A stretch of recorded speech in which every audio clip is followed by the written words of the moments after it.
Expect more.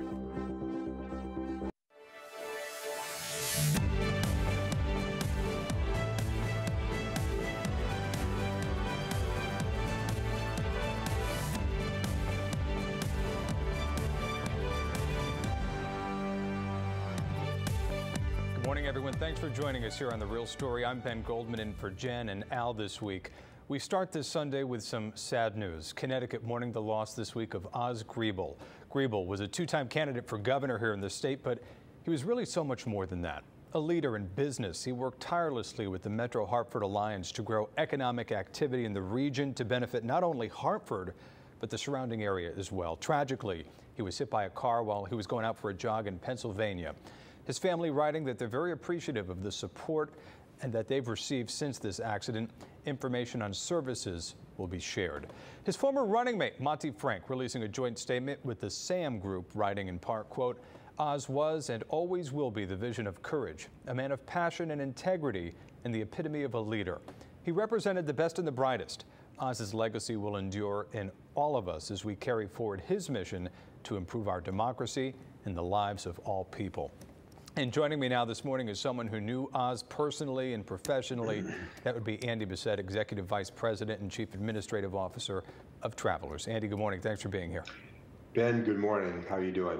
All is okay. I want to start talking about your friendship personally and professionally with Oz. Your lives intertwined in quite a few different ways. Yeah, you know, Oz was a great friend, and we knew each other for the better part of 20 years. And it went all the way back to 2001 when Oz first came in as to head the Metro Hartford Alliance. And back in those days, the corporations in and around Hartford had gotten sick and tired of paying duplicate overhead expenses for the Chamber of Commerce and what was called back then the Metro Hartford Growth Council. And so we worked diligently to put those together through 2000. And 2001 formed the Metro Hartford Alliance as we know it today. And we hired Oz to come in and be the CEO of the Metro Hartford Alliance. And that's when I first met Oz. And you know, he had been a bank executive in this area for 6 or 7 years. And I had met him a few times there. But you know, the things that we did in the Metro Hartford Alliance in the early days had such an impact on the community. And I became chairman, as I remember, in 2005, 2006. And so Oz and I worked closely together in those years. And I really started to see Oz as the person he is and was. And he was a special guy. And I just think the world of him, and I always will. And, you know, in 2005, 2006, we started something called HYPE, which is the Hartford Young Professionals and Entrepreneurs Association. And it's a great organization. You know, back in those days, I think we had 50 members, and we were hoping to get to 200. And now these days, it's up over 4,000. And so that's the kind of vision that Oz had. He knew that young professionals would be an important part of growing our region and growing the businesses in the state of Connecticut. And he charged ahead, and we worked together to get that done. And then he also was the brainchild behind the Insurance and Financial Services Cluster, which to this day exists and is an important part of bringing the insurance companies together and keeping all the insurance jobs here and growing insurance jobs in this region. So that gives you a little insight as to Oz in his energy, his caring. I never saw a bigger champion and cheerleader for this region as Oz Griebel. Oz is and always will be somebody that I highly respect and cared for, and he did so many good things to grow this area. You know, Andy, I think one of the saddest parts about this entire story is the fact that Oz was 71 years old and he was out going for a jog. I just saw him a few weeks before his death. I mean, he had so much life left in him. You know, you knew him personally. Just on a last note here, if folks didn't have the chance to get to be in his presence and experience who he was, how would you describe him personally? What type of guy was Oz? Oz had the heart of an angel. He was a terrific man, and he cared about people. He cared about Hartford, about the greater Hartford region, about the state of Connecticut. And you can't say more to somebody about somebody than they cared. He cared. He was energetic. You're right. He was 71, but he sent me an email the Sunday before the accident on that Tuesday. And he said, "Hey, Andy, I have some ideas. I need your help on this, this, and this. And I also, let's get together for lunch and we can social distance." And I said, "Yeah, okay, we'll figure this out." And that was Oz. Oz always had ideas. He was always working hard. He had the energy of a 30-year-old. And it's not surprising that he was going out for a run, because that was Oz. And Oz's sports background in baseball and around Dartmouth, but also Worcester Academy, where he taught for 4 years, is legendary. And his relationship with D. Rowe is legendary. And the list goes on for the great athletes that came out of Worcester Academy. But that was Oz. Oz was a great person, great human being, worked hard, cared a lot about our region, our area. And I think the biggest tribute we can pay to Oz is to keep that energy going and push and continue to grow the state, grow the region, grow Hartford, and do good things for all the folks and the people that live in all those areas. Hartford and Connecticut better off because of them, no doubt. Andy, while we got you, I want to talk about the Travelers Championship, one of the biggest projects that you spearhead each and every year, the biggest sporting event here in the state of Connecticut. Looked a little bit different this year. Kind of give me a summary, a wrap-up. How did it go in the middle of this pandemic? Ben, it was one of those experiences where Nathan and I worked so hard because we had to keep 5 different scenarios of the tournament working and planning until the end of April, when the PGA Tour finally told us that it would be a no-fan event. So no fans would be on site. Nobody would be on site except for the players and the necessary people to run the tournament. And I have to tell you, it was so weird. I missed the fans so much. I mean, I was so sad in so many ways, but it ended up being terrific. We had 9 of the top 10 players in the world, 18 of the top 20, 30 of the top 50. And Nathan and I laughed and had a shirt made up for saying the Travelers Championship, the World Golf Championship, which is one of the top events on the PGA Tour. And so that's what we aspire to be. But we had terrific success. We have a great champion in Dustin Johnson. And our charitable numbers came in over 1.6 million. 1.6 million. And we didn't sell one ticket. We didn't sell one hamburger. We didn't sell one shirt. We sold nothing. But the support from our corporate sponsors was second to none. They were terrific. They took a portion of or all of their sponsorship dollars and gave them to the tournament as a charitable contribution. And that's what allowed us to be able to give, in part, the over 1.6 million to really important charities in the greater Hartford region. And the player field, like we always talk about, was incredible. Hopefully that continues on next year, hopefully when things are back to normal. Part of your title, Andy, Chief Administrative Officer over at Travelers. The Travelers Tower is like a ghost town right now, talking about the corporation as a larger scale. How are you guys faring during this pandemic, working from home, re-entry? Where do things stand?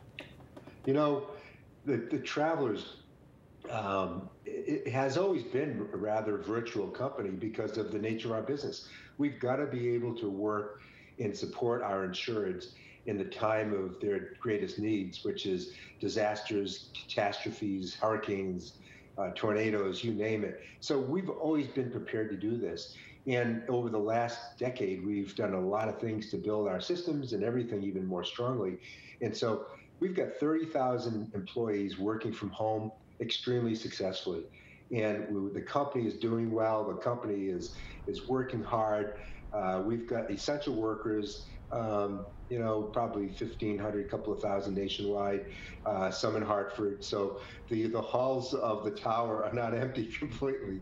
And we've gone to great lengths to make sure that our food workers, who are contract workers, stay employed. We continue to pay them, our housekeepers. And so we care about human beings, and we care about the people who are a part of our family. And so You know what? I think we're all waiting for the vaccines to come out, and that'll determine, I think, a lot of the future. But we'll have a few people start to come back in after Labor Day, but I suspect it'll be further out in the year and into early 2021 as we see more people come back into the workplace. Living with this pandemic in a certain way. Last point here, Andy. Yeah. We could talk for hours with all the different boards and committees that you're on, but I want to talk specifically about UConn. You're a board of trustee up on the Storrs campus. Talking about reopening, reentry, bringing students, staff, faculty, sports back. Other than the things that have been announced, where do things stand right now up on campus? How's the attitude as far as the board of trustees go, and what can we expect for the fall semester, maybe even beyond that? Yeah, and Ben, you know, you were there and you've seen this all live, but I think it's terrific. The students and the energy to come back into the dorms, get back on campus, and get back into class is terrific. Now, I think there'll be a combination of in class and still virtual, and there's still going to be a virtual nature to it, but there's so much excitement. I think the students are so excited to come back in onto campus, but we've got to somehow restrict that too, and you've read about that, to make sure that it's safe, because that's the most important piece of everything we do, actually around the Travelers Championship or at Travelers companies or at UConn. We've got to make sure it's a safe environment, and you know, there'll be testing protocols and such. And you know, with sports, we've already announced that our fall schedule now in the Big East will be within conference only, and football still being determined or worked on. But I think giving the athletes a chance to compete, even though it may be on a little bit more restricted basis, is critically important. I think giving the students an opportunity to come back is critically important. And the board of trustees, I am telling you, I chair the finance committee, and we obviously focus on the dollars, but I'm telling you, the entire board of trustees is so focused. We're all engaged in making sure that this is right and that it's going to be a great experience, but also a safe experience. And I couldn't be more proud of all of my fellow trustees and what we're accomplishing in a pandemic, and what the administration with Tom Katsilas and his entire leadership team and the professors, everybody is doing their best to try to make sure it's safe, but also give the students a chance to come back onto campus and start to learn and study some more as to where we left off after the last semester. Lots of big decisions to make leading up Travelers and all of those reentry decisions, and UConn with students, staff, and faculty. Andy, before we go, whenever we're out socially or doing an interview, I think not enough people get to understand that you're an Olympic athlete. I always like to mention that whenever I'm talking to you. So I think that if you have that strength, you can make it through this pandemic. You agree? I think so. That was a while ago, but you know, it's people like you, Ben, that give me the energy to keep going. And you know, we enjoy so many of the same things, but it's so important, I think, in these times of this pandemic. I think that the importance of the Travelers Championship is the pride that it brings. I mean, it makes us all feel good, and that was one of the most important things about making sure that we had a tournament this year, that we would have a great tournament. Everybody could be very proud to be a part of what's in Connecticut. You know, Governor Lamont was a terrific partner, and he was so helpful. And I think the job he's done leading the whole COVID-19 effort has been phenomenal. But the support we get to run the tournament so that we can give pride to every person in Connecticut is so important. And that's what makes Nathan and I proud of all the work that our entire team, our teams collectively do to pull it off. So pride's an important part. And, you know, you're proud of what we do, and we're proud of it, and we're just happy. We're going to do it again in 21. And I issued a funny challenge just before the tournament. And I said, next year, I want to break all records. I want 500,000 people to come out to the Travelers Championship.